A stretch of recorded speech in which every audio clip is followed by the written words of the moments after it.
Hi, my name is Leisha Welchman, and this is the information that I gathered about my community. I work in Turner USD 202, and I've worked there for 16 years, and honestly, a lot of this information was new.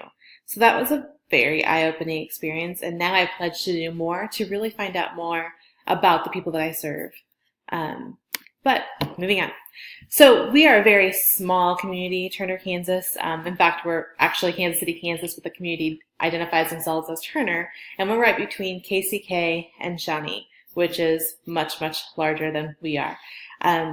We have 4 elementary schools, a middle school, a high school, and a 6th grade academy.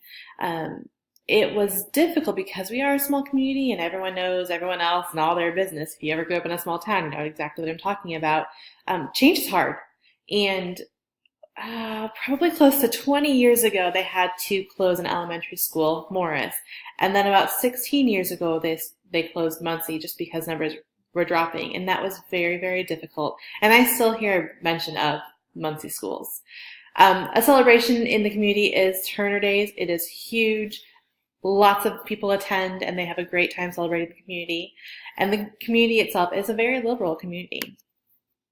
As far as the population, not a huge percentage of our people have a college degree. We are definitely working class, blue collar. There are about 62% of the population in Kansas City. Couldn't find specifically Turner that fall between 18 and 64, and pretty even distribution between males and females, and we definitely are working class. As far as the race, the approximately 60% of the population is white and about 12% is black.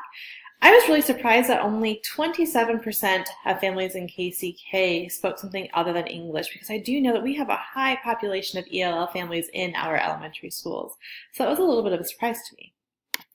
As far as communication, our school district has opted to go paperless. And it's happened now, that's been going on for about 2 years, so that's definitely been a huge change. We do have several avenues of communication. We have something called Infinite Campus. That's where the teachers keep all the grades. Parents can log on to the parent portal, see how their students are doing in grades, but they can also receive information via email or text from Infinite Campus. So that's interesting. I don't know how successful that is, though. I think people tend to ignore the emails that come through Infinite Campus because it's more computerized.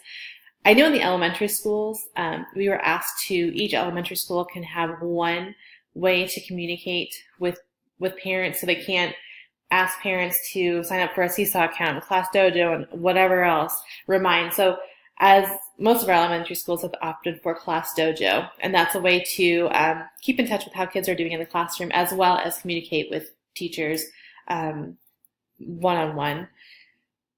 In most elementary schools, teachers are asked to provide a weekly newsletter, and again, because we're paperless, they're asked to send that out via email. And the majority of our teachers and parents still communicate via phone calls.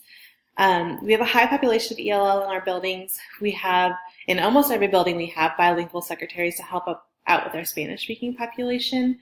And there's also, and I cannot come up with the name of the app, but we have an app that you can, again, have a class code where the parents connect to your account, and then you can send a message in English, and you can select any language that you want it translated into, because I know we have some Hmong families as well. Definitely a high population of Spanish, but there are a couple other languages as well that are represented, and you can, for each individual family, select what language you want your message transmitted into. The really cool thing about it, it comes through via text, but not your phone number.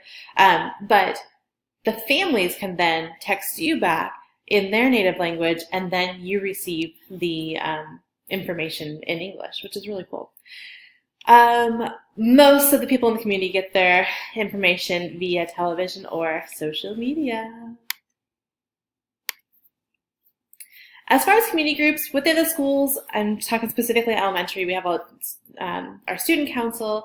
We have a lot of different school clubs for like art, for book club, for STEM, for math, science. We're getting more and more of those after-school activities, which I think is really cool. We also have PTA. Pretty prevalent. It's more successful in other schools, in some schools than in others. Our school board is very active. They're very supportive of the community and the schools. We've got lots of church groups, not only within the community, but also that help out in the schools. Turner Recreation is huge. We have Turner Rec, where they have different sporting clubs that you can sign up for and just different activities, which is really cool for the community. And then we also have something called Turner Foundation. And although some staff members from the district serve on the board, a lot of it is run by the community. And they raise funds through donations or through membership fees for the good of the community and for the good of the students, which is really, really cool. Our leaders, of course, we have our school board. There are 6 members on the school board. We have our superintendent. At the building level, all of our buildings, we have 7 of them, have principals. In all but one of the elementary schools, they're large enough to also have an assistant principal. Our 6th grade academy just has the head principal, and then there are lots of assistants up in the secondary schools. We also have community members and staff members that serve on different subcommittees of our strategic plan. I think that's important to note in here. We have, and of course, PTA presidents at each building as well as PTA members. Our school board, like I said before, I've never been in any other district, but they are in the know with what's going on in the schools. Every school has an Effective Schools presentation where they kind of showcase the great things that are happening in the school, but I also see school board members come into the schools and visit them, which is really cool. When there's a big event at the schools, usually you'll see some district admin as well as a board member or 2. I feel like the combination of those, the superintendent and the school board, they're very forward-thinking individuals, and I think they're also pretty approachable. I know that the superintendent is extremely busy, but he does walkthroughs in all the buildings, and he also has monthly meetings with the building administrators, so you'll see him in the schools every once in a while. Definitely within the building, our administrators are approachable. And we also have, I thought it was cool, Kansas City, Kansas, the police department is obviously prevalent in the community, but they have a BOSS program where it's specifically for boys. I cannot remember what it stands for, but once a week, these kids meet with a few of the policemen and they just talk about character and goals, and it's a pretty cool thing. Approximately 75% of our students are free and reduced lunch. We do have in our Kansas City, Kansas area, the lower average household income than the rest of the United States. I have noticed, especially now that I have students in a school system in a different district, our PTA does struggle to raise funds with big fundraising events, like when they send home things. But when we have sucker sales or candygrams, where it's like 50 cents or $1, they usually make quite a bit of money. Our superintendent does a really good job of communicating when we have changes, especially when it is affected by politics. He'll explain why things are happening, which is good. Wyandotte County is definitely more liberal than other Kansas counties. We do receive Title I funding because of our SES. And because we have low SES, we do benefit from grants. Sometimes the school district does apply for them. Other times they're given to us specifically to help us with technology or specific school programs that are needed. There are definitely social tensions present. We do have some gang activity in KCK. I know several students who have been affected by it, either by losing a family member or just knowing that it's evident. Socioeconomic differences, I would definitely say, within the community, I can't speak to that. I mean, we do have a big difference within the community, but even sometimes the difference between the stakeholders and our teachers, there's a difference there, which I think does cause some tension sometimes. We do have a high crime rate. As you can see, in Kansas City, our crime index is a 4, and we're shooting for a 100. So there are some issues there. There are political protests that are hosted in Kansas City. So there are some social tensions to contend with. Thank goodness for the World Wide Web, because I was able to get lots of different information from different sources. I thought it was cool that for Turner Days, which is our celebration in Turner, Kansas, that they have their own website dedicated to the celebration. I live in a small town, and we don't have that in my small town, so that was pretty neat to share. And also, all minutes and the school board policies and everything is electronic. So any community member can go, if they're not able to attend the meeting, they can go online and access that information. So I've addressed some of the power structures within the district as a whole. If I could look and hone in at one specific elementary school, I'll pick on Junction, but it's very similar in the 4 different elementary schools. We have the principals, of course, but they collaborate with the coaches because we see different things and we set goals together, looking at data and talking about how we can better support the teachers based on different initiatives that we have. The PTA and the principals, they do work pretty closely together. I know that we have a new principal at Junction. This is her 2nd year there, and she has taken an active role, and I feel like the PTA has really exploded because of that. It's been pretty cool to watch. All of our buildings have a BPAC, a Building Advisory Council, where if there are concerns that are brought to the teachers or concerns that teachers have, they can then bring it to the principal and have a discussion around it. And then each of our grade level teams we have some leadership as well because we're looking at our own data. We're setting goals around that to try to figure out how we can improve student achievement.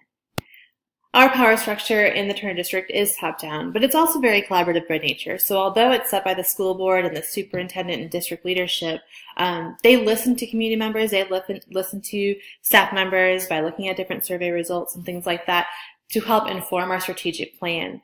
And they also have ideas of where they want our district to go as well. But that strategic plan outlines specific action steps for specific stakeholders within the buildings and within the communities, and also outlines what we could do to improve all of our different areas. There are definitely multicultural issues to be aware of in the Turner School District, but as you can see by a release statement that we do try to embrace diversity. We have a high population of ELL in our district, so we do need translators for our parent-teacher conferences. Unfortunately, our need is greater than what we can provide. So the district has started to reach out, and during conference times or enrollment times, they try to recruit community members to come in and help serve so that we can better communicate with the families that are coming in. The holiday celebrations, it's normally more seasonal, and of course, students can always opt out if it's uncomfortable or if it's not part of what they believe in. And in general, it's just about staff and about students being sensitive to the cultural differences. We actually have a really good tool for measuring public opinion called the 5 Essentials Survey. This is the 2nd year that we've given it, and it has given us powerful information and very specific information about how parents how they feel about the school in general and all the different schools that their kids attend. So they have to fill out different surveys for each school. We also can figure out how the public is feeling about us based on following social media.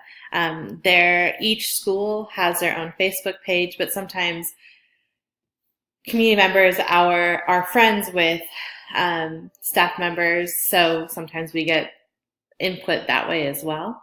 But I think as a whole, we definitely lack in figuring out public opinion straight from the person's mouth.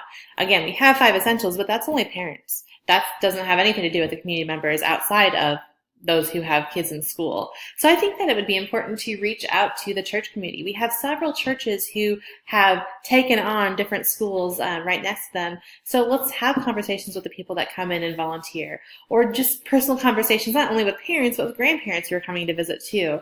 And if you have some kind of informal conversations, whether it's coffee with the principal or focus groups, what kinds of questions could we ask that would get to the heart of how the public feels about the school, and what are their ideas on how to get better?